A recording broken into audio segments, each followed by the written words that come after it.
온 땅이여 여호와께 즐거운 찬송을 부를지어다. 기쁨으로 여호와를 섬기며 노래하면서 그의 앞에 나아갈지어다. 여호와가 우리 하나님이신 줄 너희는 알지어다.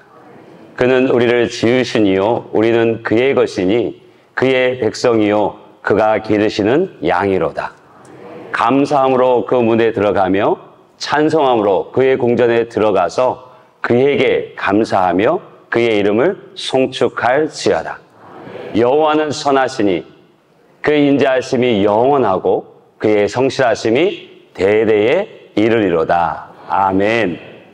시편 100편의 말씀으로 사랑하는 성도님들을 축복했습니다. 이 말씀이 우리의 삶의 고백이요 우리의 삶의 과정이요 우리의 삶의 결론이 되어지길 주의 이름으로 축복합니다. 1절에 보면 온 땅이여 여호와께 즐거운 찬송을 부를지어다 라고 선포하시고, 또 데살로니가전서 5장 16절에서 18절은 항상 기뻐하라, 쉬지 말고 기도하라, 범사에 감사하라, 이는 그리스도 안에서 너에게 향하신 하나님의 뜻이니라 라고 말씀하십니다. 이 말씀은 선포입니다. 명령입니다. 듣는 이로 하여금 그에 순종하기를, 그에 따르기를 말씀하시는 것입니다. 저에게는 아들 하나 있는 거 아시죠? 그 아이와 저녁마다 실내기를 하는 게 있습니다. 뭘까요? 영적으로 깊으신 분들은 기도하고 자야 된다, 뭐 그럴 수 있겠지만 저는 그게 영적이지 않아서 입 닫고 자라, 자기 전에 꼭 입 닫아라, 그 말을 하거든요. 근데 할 때마다 실랑이를 벌여요. 왜 해야 되냐고, 좀 이따 하겠다고. 그러면 물론 처음에는 설명하죠. 이를 안 닦으면 충치가 생겨, 세균이 생겨, 그래서 꼭 닦아야 돼. 하지만 매번 그렇게 설명하진 않습니다. 얼른 입 닫고 자. 그러면 그 아이는 어떨까요? 입 닫고 잡니다. 오늘 1절의 말씀에서, 데살로니가전서의 말씀에서 꼭 우리에게 하나님께서 그렇게 말씀하시는 것 같습니다. 왜 감사해야 되죠? 무엇을 감사해야 되죠? 어떻게 감사할까요? 그게 아니라 감사하래요. 우리는 그 말에 순종하여 감사를 올려드려야 할 줄로 믿습니다. 즐거운 찬송을 부를 줄로 믿습니다. 그것이 은혜고 복입니다. 그래서 100편 5절 보면 친절하게 말씀하시잖아요. 그는, 여호와는 선하시니 그 인자하심이 영원하고 또 그의 성실하심은 대대에 이른다라고 말씀하세요. 그 선하신 하나님, 우리를 향해 그 인자하심, 자비하심, 긍휼하심을 한순간도 저버리지 않는 그 영원한 은혜 속에, 그리고 우리를 향한 그 말씀을 이루시는 그 성실하심이 대대에 이른다 하니 우리가 감사하지 않을 이유가 없는 줄 믿습니다. 바라기는 시편 100편이 저와 여러분의 고백이요, 인생의 과정이요, 결론이 되어지길 다시 한번 주님으로 축복합니다. 1년이 지나오면서 우리가 살아온 삶을 돌아보고 또 그 삶이 하나님의 손길 안에 있음을 고백하면서 그 은혜에 감사하는 날이 오늘 추수감사주일입니다. 그런데 우리 삶이란 게 늘 좋기만 한 것은 아닙니다. 때로는 실패도 있고요, 어려움도 겪게 됩니다. 어떤 해에는 감사할 것들이 풍성하지만 어떤 해에는 아프고 힘겨운 일들만 생각나는 그런 해도 있습니다. 마치 농사를 짓는 농부에게 어느 한 해는 농사가 풍년이 들어 그냥 덩실덩실 춤이 절로 나올 때가 있지만, 또 어떤 때는 날씨가 여의치 않아서 여러 가지 이유로 농작물이 기대했던 것만큼 수확되지 않아서 어려운 마음을 가지고 있는 것과 같습니다. 만일 그럴 때 우리가 추수감사주일을 맞이한다면 우리의 고백은 무엇일까요? 여전히 감사하며 하나님의 은혜를 노래하고 찬양할 수 있을까요? 우리 누구나 다 아는 프랑스의 황제 한 사람이 있습니다. 나폴레옹, 다 아시죠? 그가 죽을 때 이렇게 말했다고 합니다. 내 생애의 행복한 날은 단 6일밖에 존재하지 않았다. 최고의 자리에 있으면서도 그의 이름만 대면 벌벌 떠는, 그래서 그 어떤 것도 두렵지 않을 것 같은 모든 것을 다 가진 나폴레옹이 그 마지막 숨을 거두는 자리에서는 그 인생이 행복하지 않았다고 고백합니다. 근데 반면에 듣지도 못하고 보지도 못하고 말하지도 못했지만 미국의 타임즈가 선정한 20세기 가장 영향력 있는 인물 100인에 들 정도로 멋지고 영향력 있는 삶을 살았던 인물이 있습니다. 누군지 아시겠죠? 헬렌 켈러입니다. 그녀는 이렇게 말했습니다. 내 생애에 행복하지 않은 날은 단 하루도 없었다. 행복한 조건들이 거의 없었던 그녀가 고백한 말, 행복한 조건이 거의 없던 그가 늘 행복했다는 것을 말하고 있습니다. 장애로 인해서 제한된 삶을 살 수밖에 없었던 헬렌 켈러가 어떻게 20세기 가장 영향력 있는 인물 100인에 선정되고 또 마지막 호흡을 거두면서 내 생에 행복하지 않은 날은 단 하루도 없었다고 고백할 수 있을까요? 그의 삶 속에 그가 했던 말에서 그 답을 찾을 수가 있습니다. 나에게 너무나 많은 것이 주어졌다. 그렇기 때문에 나에게 어떤 것들이 없는지 생각하며 머뭇거릴 시간이 없다. 너무나 이해되지 않지만 그러나 또 그 삶의 고백을 통해서 감동이 밀려오고 있습니다. 그토록 여러 장애가 겹쳐서 불편한 삶을 살아야 했던 헬렌 켈러가 이토록 영향력 있는 삶을 살 수 있었던 비결이 그 말에 고스란히 담겨져 있습니다. 그리고 그 말이 거짓말이 아니라는 것이 그의 죽음을 눈앞에 두고서 자신의 인생을 돌아보며 고백했던 말, 행복하지 않은 날이 단 하루도 없었다는 그 말을 통해서 입증이 되어집니다. 여러분, 우리는 어떻습니까? 하나님께 주신 만 가지를 두고서 한 가지를, 안 주신 한 가지를 찾아내는데 손수들은 아닌지요? 갖지 못한 그 한 가지 때문에 받은 만 가지에 대한 생각조차 하지 못할 정도로 그렇게 바쁘게 그리고 그렇게 불평하며 살아가고 있지는 않은지요?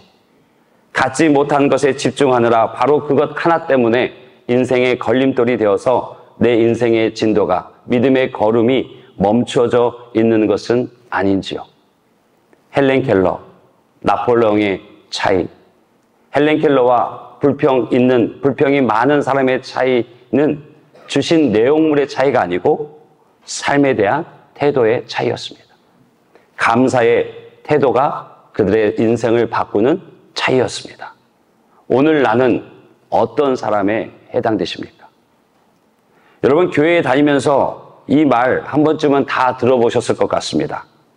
우리가 반딧불을 보고 감사하면 하나님은 촛불을 주시고, 우리가 촛불을 보고 감사하면 하나님은 달빛을 주시고, 우리가 달빛을 보고 감사하면 하나님이 햇빛을 주신다.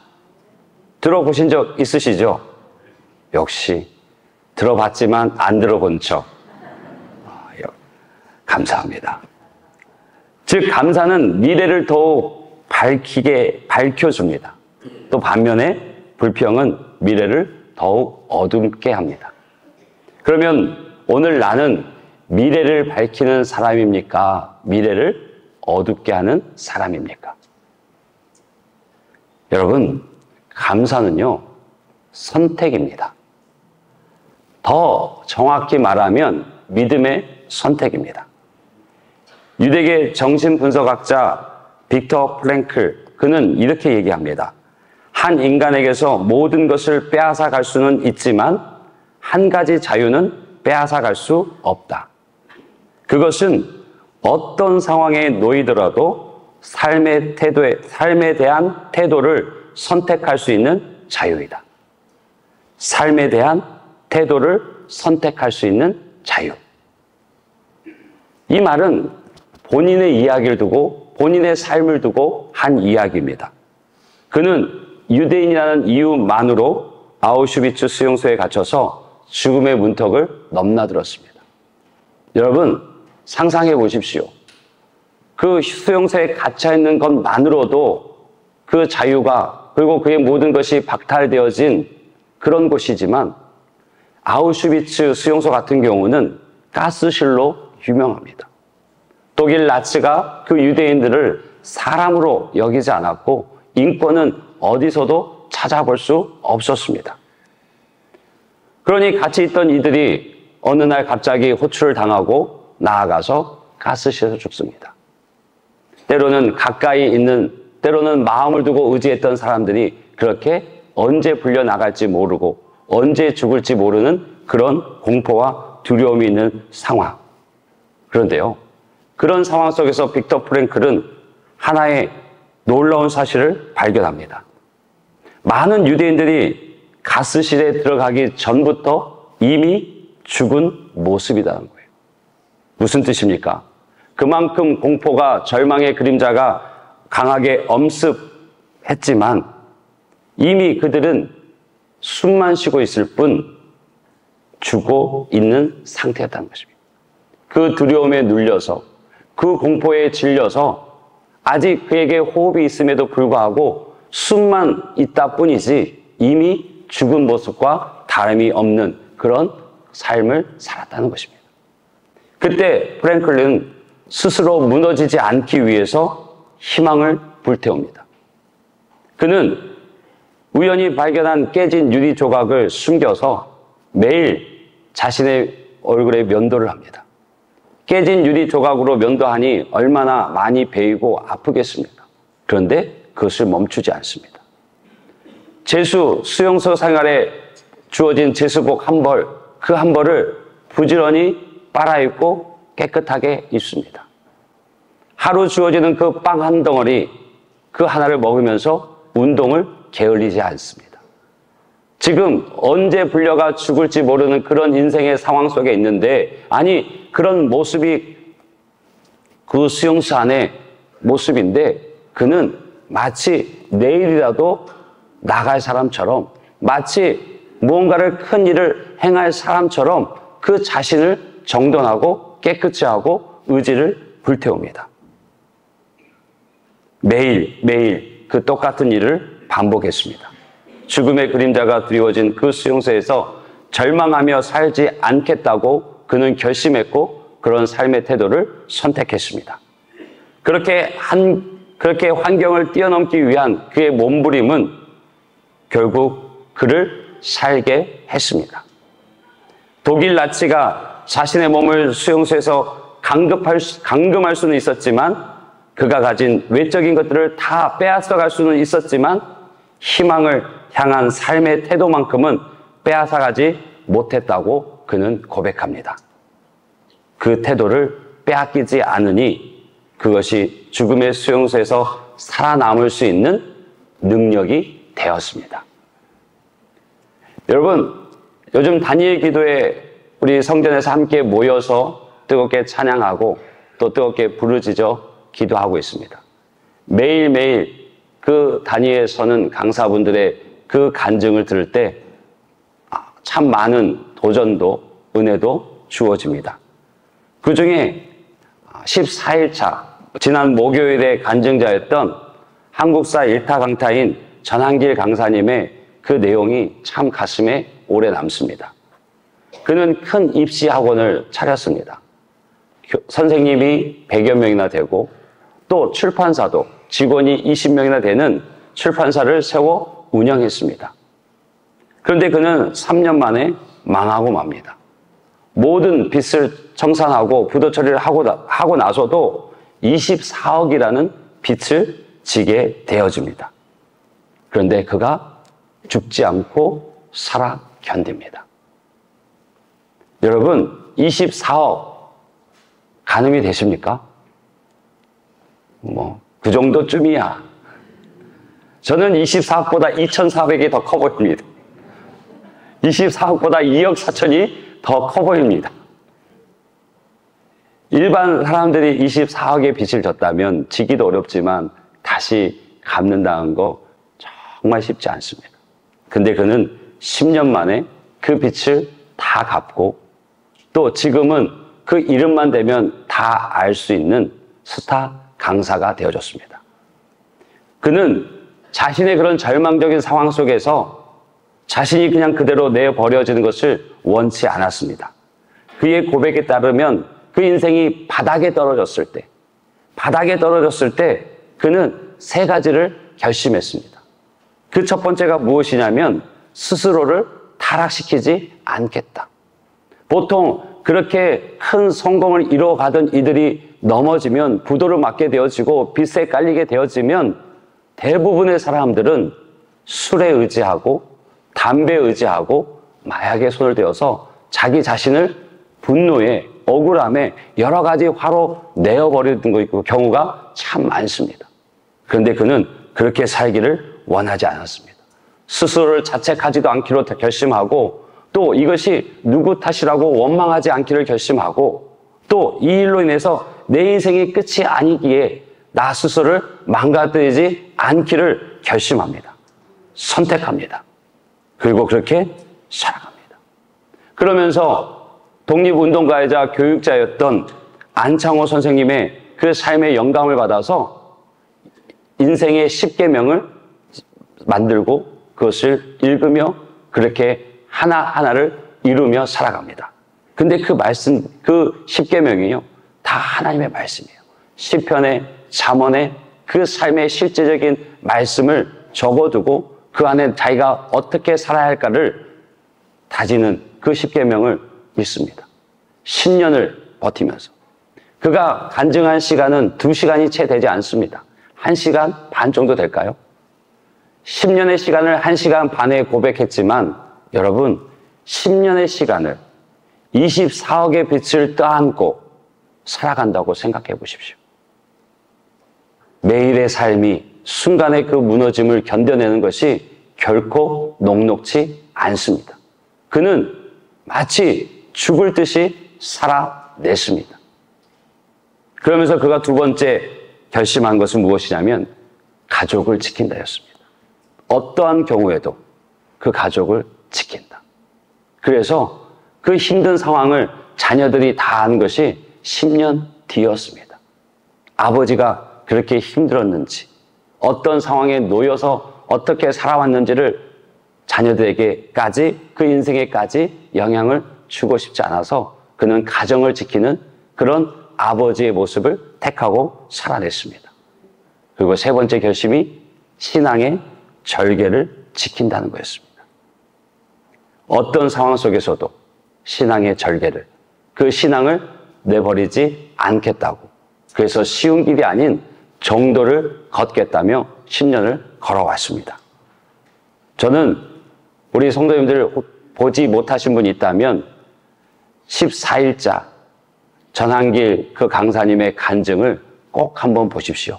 특별히 수험생들과 자녀를 키운 부모님들을 꼭 보시고요. 또 인생의 고난, 내가 인생의 밑바닥에 있다라고 여겨지는 그런 성도님들이 계시다면 꼭 한번 보십시오. 그 안에 믿음의 도전을, 그 안에 삶의 태도를 보게 되실 것입니다. 우리는 성경 안에도 이런 인물이 있음을 너무나 잘 알죠. 여러분 잘 아는 다니엘. 그는 어릴 때에 포로국의 한 사람으로 끌려가서 많은 숱한 과정을 겪습니다. 다 하나님의 은혜 안에서 또 자신의 그 믿음을 지켜가는 그 걸음 속에서 하나님께서 높이셔서 총리가 되어집니다. 그런데 총리가 되어져서 모든 불안이, 모든 위험이, 모든 유혹이 사라진 것은 아니었습니다. 다니엘서 6장 10절 보면 다니엘이 이 조서에 왕의 도장이 찍힌 것을 알고도, 즉 그를 시샘하는 질투하는 이들이 이를 어떻게 해서든 끌어내리고 왕의 마음에서 벗어나게 하기 위해서 다른 신에게 절하지 못하도록 조서에 그 왕의 도장을 찍었습니다. 그것을 알고서도 자기 집에 돌아가서는 윗방에 올라가 예루살렘을 향한 창문을 열고 전에 하던 대로 하루 3번씩 무릎을 꿇고 기도하며 그게 하나님께 감사하였더라라고 얘기합니다. 절체절명의 위기입니다.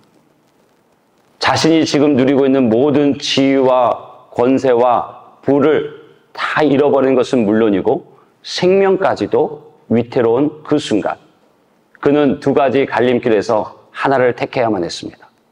첫째는 잠시 창문을 닫고 기도하는 것을 멈추는 것. 그래서 생명도 자신이 주어진 누리고 있는 그 모든 것을 지키는 것. 또 하나는 전에 하던 대로 내 인생 가운데 동행하시고 여기까지 인도하신 그 하나님 앞에 전에 하던 대로 기도하는 것. 근데 그는 후자를 택했습니다. 믿음을 택했습니다. 그 결과는 죽음이고요, 사자굴에 던져지는 것이었습니다. 그럼에도 그는 믿음을 택했습니다. 그런데 더 놀라운 것은 그 6장 10절 하반절에 보면 뭐라고 결론을 맺냐면 하루 3번씩 무릎을 꿇고 기도하며 그의 하나님께 감사하였더라. 감사할 것이 하나도 없습니다. 그런데 그런 상황에서 그가 하나님께 감사했다고 합니다. 여러분, 빅터 프랭클, 전한길 강사, 다니엘, 이 세 사람의 공통점이 무엇입니까? 삶에 대한 태도를 선택할 수 있는 그 자유를 하나님께 두고 사용했습니다. 그 인생을 포기할 수도 있고 또 그 상황에 맞게 그의 처신을 했을 수도 있습니다. 그런데요, 상황에, 불안에, 두려움에, 염려에 자신을 내어주지 않고 하나님께 소망을 두고 삶에 대한 태도를 감사로 이끌어 갑니다. 또 하나의 공통점은 그들에게는 믿음이 있었습니다. 이것이 어찌 보면 더 큰, 가장 핵심되는 공통점입니다. 현실을 뛰어넘는 믿음.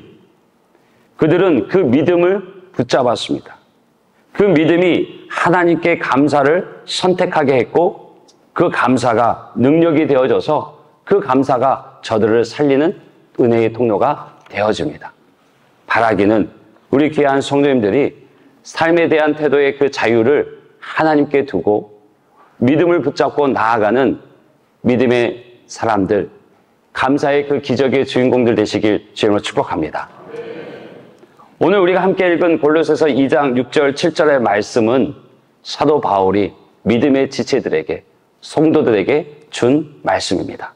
우리 한번 같이 큰 목소리로 한번 읽어볼까요? 시작. 그러므로 너희가 그리스도 예수를 주로 받았으니 그 안에서 행하되 그 안에 뿌리를 박으며 세움을 받아 교훈을 받은 대로 믿음에 굳게 서서 감사함을 넘치게 하라. 아멘. 지금 사도 바울이 믿음의 지체들, 이미 예수님을 주로 고백하는 이들에게 편지하고 있습니다. 여기서 주라 쓰여진 헬라어는 퀴리오스, 주인이라는 뜻입니다. 이 말은요, 당시 로마 제국의 황제에게만 붙여졌던 이름입니다. 그 황제는 인간의 한 생명의 여탈권을 가지고 있는 절대적인 존재였습니다. 그런데 그 퀴리오스라는 단어를 로마 황제가 아닌 예수님에게 붙입니다. 그 말은 무슨 뜻입니까? 황제 숭배를 하지 않겠다. 더 깊은 뜻은 로마 황제가 내 인생, 내 생명을 주관하는 자가 아니고 예수 그리스도가 내 생명의 주관자요, 내 삶의 주인이다라는 것을 고백하는 거고 그렇게 주님께 맡기는 모습이 퀴리오스라는 단어입니다. 그렇기 때문에 네로 황제 같은 이들에 의해서 수많은 기독교인들이 순교를 당했죠. 그들은 하나같이 자신의 운명이 로마 황제의 손에 있는 것이 아니라 예수 그리스도 그 손 안에 결정되어짐을 믿었기에 예수 그리스도가 퀴리오스, 주 되심을, 내 생명과 내 인생의 주인 되심을 포기하지, 양보하지 않았습니다. 우리는 예수를 주라 고백하는 하나님의 자녀, 하나님의 백성인 줄로 믿습니다. 바울은 그런 예수 그리스도를 주로 받은 사람들, 주로 고백한 사람들에게 예수 그리스도 안에서 행하는 삶을 살라고 강조합니다. 왜? 예수를 내 생명의 주인으로, 내 인생의 주인으로 받았고 고백하니 너의 모든 삶이 예수 그리스도를 닮는 삶이 되어라라고 얘기하는 거죠. 즉 하나님의 자녀다운 삶을 살아내라라고 강조하고 있는 것입니다. 여러분, 믿음이 무엇이라고 생각하십니까? 믿음을 무엇이라고 정의하십니까? 여러분이 믿는 믿음은 무엇입니까? 어떤 믿음을 가지고 살아가십니까? 믿음을 굳이 한번 나누어 본다면 둘로 나눌 수 있는데요. 첫 번째 믿음은 하나님의 자녀가 되는 권세를 얻는 믿음입니다. 요한복음 1장 12절 보면 영접하는 자, 곧 그 이름을 믿는 자들에게는 하나님의 자녀가 되는 권세를 주셨으니 아멘. 우리는 하나님의 자녀를 권세를 받은 이인 줄로 믿습니다. 우리는 하나님의 자녀인 줄로 믿습니다. 아멘이시죠. 이것이 첫 번째 믿음이라면 두 번째 믿음은 무엇이냐면 내 삶에 작동하는 믿음입니다. 내 삶에.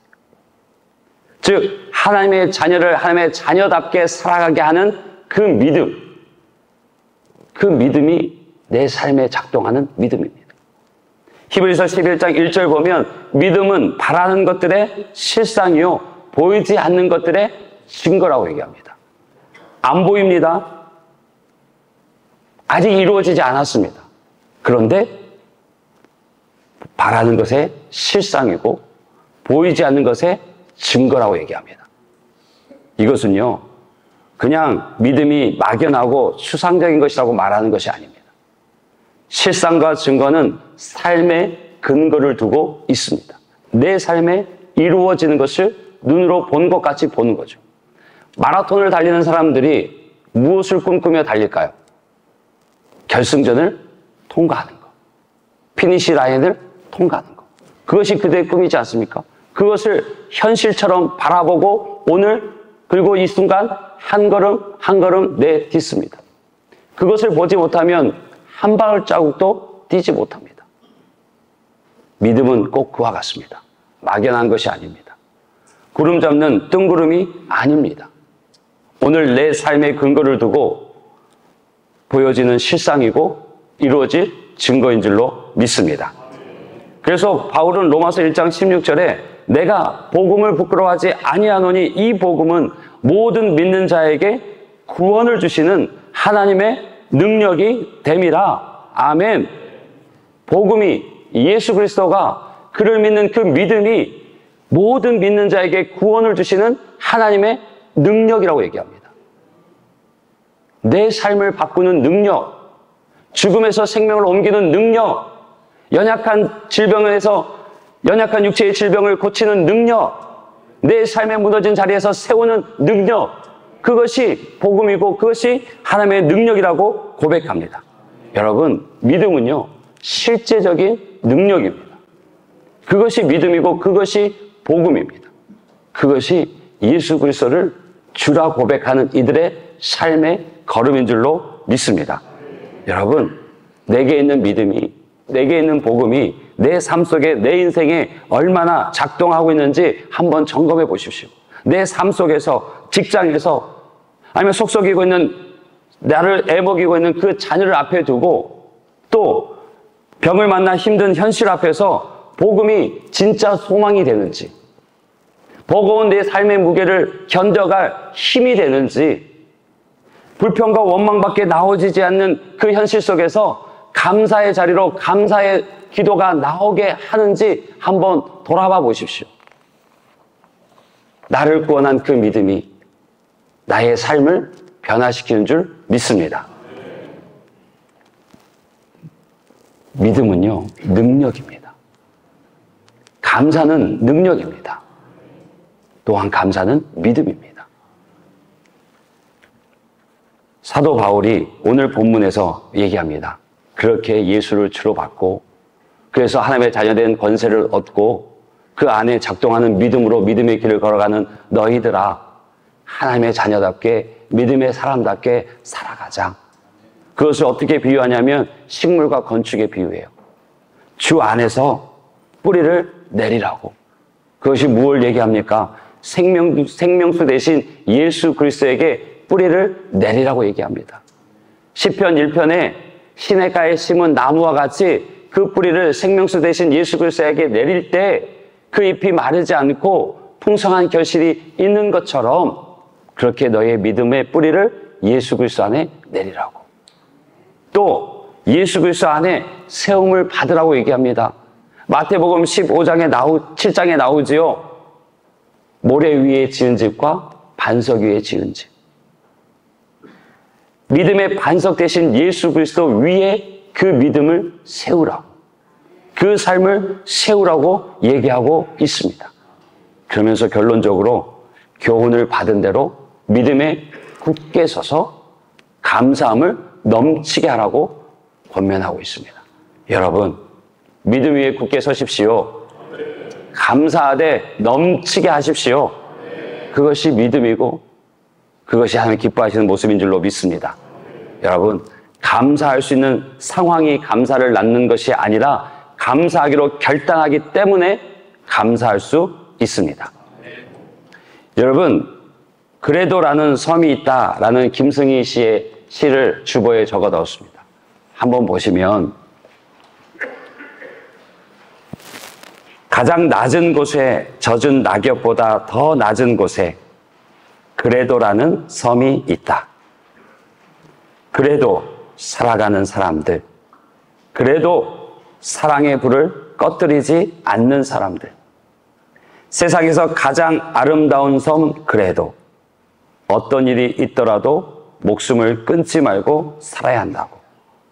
부도가 나서 길거리에 쫓겨나고 인기 여배우가 골목에서 목을 메고 뇌출혈로 쓰러져 말 한마디 못해도 가족을 만나면 반가운 마음, 중환자실 환자 옆에서도 힘을 내어 웃으며 살아가는 가족들의 마음속, 그런 사람들이 모여 사는 섬 그래도, 그런 사람들이 모여 사는 섬 그래도, 그 가장 아름다운 것 속에 더 아름다운 피 묻은 이름, 그 가장 서러운 것 속에 더 타오르는 찬란한 꿈, 누구나 다 그런 섬에 살면서도 세상의 어느 지대에도 알려지지 않은 섬, 그래서 더 신비한 섬, 그래서 더 가꾸고 싶은 섬 그래도, 그대 가슴 속에 따스한 미소와 장밋빛 채원, 이글이글 사랑에 눈이 부신 영광의 함성, 그래도라는 섬에서 그래도 부둥켜 안고 그래도 손만 놓지 않는다면 언젠가 강을 다 건너 빛의 뗏목에 올라서리라. 어디엔가 걱정 근심 다 내려놓은 평화로운 그래도 거기에서 만날 수 있으리라. 그래도 내 마음은, 내 상황은 어디에도 감사할 것이 없지만 그래도 감사, 그래도 그 생명의 끈을 놓지 않고 그래도 그 뜨거운 사랑을 놔버리지 않는 그래도의 그 아름다운 신비로운 섬, 그 섬에 살아가는 이들이 바로 저와 여러분인 줄 믿습니다. 여러분, 감사는 조건이 아니라 믿음의 선택입니다. 감사는 마음의 생각으로 하는 것이 아니라 믿음의 표현입니다. 우리 지난주에 10명의 나병 환자를 통해서 이미 그 교훈을 얻었습니다. 삶의 결핍 때문에, 연약함 때문에, 육체의 질병 때문에 예수의 이름을 높이 부른 그들, 그 중에 한 사람이 그 소리를 높여 큰 소리로 하나님께 영광 돌리며 주께 돌아와 엎드려 감사했던 것처럼 하나님은 그것을 하나님께 영광 돌리는 믿음으로 보셨습니다. 감사는 능력입니다. 실제적인 삶의 능력입니다. 다니엘이 그랬고, 전한길 강사가 그랬고, 닥터 프랭클이 그랬습니다. 아니, 어디 그들뿐이겠습니까? 지금 여러분 옆자리, 앞뒤에 앉아 계신 그분들이 삶의 크고 작은 일들 속에 감사로 승리하고 오늘 이 자리에 앉아 계신 줄로 믿습니다. 우리 모두가 은혜의 간증자 되어주시길 주님으로 축복합니다. 그래서 히브리서 11장의 6절 보면 믿음 없이는 하나님을 기쁘시게 하지 못하나니 하나님께 나아가는 자는 반드시 그가 계신 것, 그가 살아계신 것, 우리와 함께 계신 것을 믿어야 되고, 또 그가 자기를 찾는 자들에게는 상 주시는 이심을 믿어야 할지니라. 여러분, 하나님은 살아계십니다. 그분은 우리와 함께 하십니다. 그분 앞에 나아갈 때, 부르짖을 때 그분은 들으시고 응답하시고 기적을 베푸시는 줄 믿습니다. 그래서 빌립보서 4장 6절 7절은 이렇게 마무리합니다. 아무것도 염려하지 말고 다만 모든 일에 기도와 간구로 너희의 구할 것을 어떻게 아뢰라고요? 감사함으로. 감사함으로 하나님께 아뢰라. 그리하면 모든 지각에 뛰어난 하나님의 평강이 그리스도 예수 안에서 너의 마음과 생각을 지키시리라. 아멘. 다니엘도 전에 하던 대로 기도해서 어떤 일이 벌어지고 어떻게 하나님이 구원하실지는 몰랐습니다. 그런데 믿음으로 감사했습니다. 빌립보서 4장 6절 7절도 구할 것이 아직 도달하지 않았습니다. 이루어지지 않았는데 믿음으로 감사함으로 아뢰입니다. 여러분, 그 은혜의 주인공 되시길, 그 믿음의 능력자 되시길 주님을 축복합니다. 감사는 믿음의 선택입니다.